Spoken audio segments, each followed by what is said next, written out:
ugu dambeyntiina diyaaradii ay lahayd shirkadda diyaaradaha Ethiopian airlines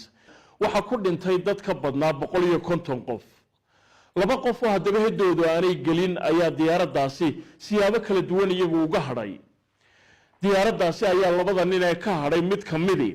waxaba kuba dagaalamay oo shaqaalaha ay isku qabsadeen in diyaaradaasi uu raaco kadib markii uu soo habsaamay 2 daqiiqadood oo kaliya ninkaasi ajal baa u laabnayd oo waqtigiisaan dhamaanine ninkaas oo u dhashay wadanka Greek oo la yiraahdo Antonis Mavropoulos ayaa markii uu yimid albaabka diyaaradda laga raaco shaqaaluhu ay dib u celiyeen waxay u sheegeen 2 daqiiqadood oo kaliya inuu soo habsaamay oo marka albaabkii diyaaradda la xidhayo ninkaas shaqaalaha markaasi ay safdhaafeen oo wuxuu u sheegay inaanay markaasi jirin cid shaqaalaha kamid ahayd oo soo tabantaabisay markii diyaaradii kale uu ka soo degay si markaasi uu u helo halkii diyaaraddan dhacday uu ka raaci lahaa ninkan markii shaqaaluhu ay ku adkaysteen inaanu diyaaraddaasi raacaynin ayuu ka hadhay muddo markii garoonka diyaaradaha Addis Ababa uu joogay ayaa wuxuu markii dambe ku war helay in diyaarad kale la saarayo markaasi ku socotay magaalada Nairobi waa halkii uu sii jeeday markii dabadeedna diyaaradii kale albaabkeedii uu tagay ee uu siri raac ayaa bileys baaba meesha ku sugayay bileyskii baa ninkii gooni ula baxay saldig bileyska ay geeyeen waxay weydiiyeen sababtu diyaaradda uga hadhay ninkii dabadeedna wuxuu ku garamay in diyaaradda uu ka soo habsaamay 2 daqiiqadood oo deedna waliba uu ku adkaystay inuu raaco oo loo diiday markaas loo sheegay diyaaradii uu raaci lahaa ee 2 daqiiqadood uu ka soo habsaamay inay dhacday oo deedna dadkii saarnaayo dhamina ay ku dhinteen ninkii wuxuu soo galiyay bogo ku leeyahay Facebook-ga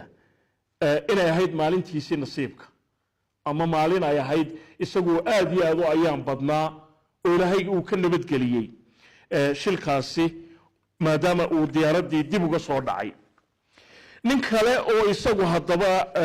magaalada Dubai ka soo duulayay oo Addis Ababa ku bedeli lahaa diyaaradda Ethiopian airlines oo diyaaradda dhacday raaci lahaa ayaa isaga albaabka lagama celin airportka Addis Ababa kuma habsaamin isaga diyaaradii kala soo kici lahayd Dubai ee uu soo raaci lahaa qaybtii hore safarkiisa ayaa dib u dhacday waqtiga ay soo kicilayd dabadeedna kama uu soo gaarinba diyaaradda Addis Ababa ka kacaysay markii dambena dhacday ninkan Dubai ka soo duulayay oo Dubai degan oo Ahmed Khalid la yiraahdo ayaa aabihii wuxuu ku sugayay gigida diyaaradaha ee magaalada Nairobi markii aabihii hadaba loo sheegay in diyaaradii dhacday ayaa aabihii wuxuu isku qanciyay inankiisii inuu diyaaradda saaraa maadaama uu diyaaradda ka sugayay inuu la socdo oo markaa samir buu qaatay inankii oo gigida diyaaradaha Addis Ababa ku xaniban ayaa aabihii telefoon ugu diray Nairobi oo u sheegay inuu shilka ka badbaaday diyaaradii xigtay baa deedna la saaray oo markaasi nabad qab ku geysay magaalada Nairobi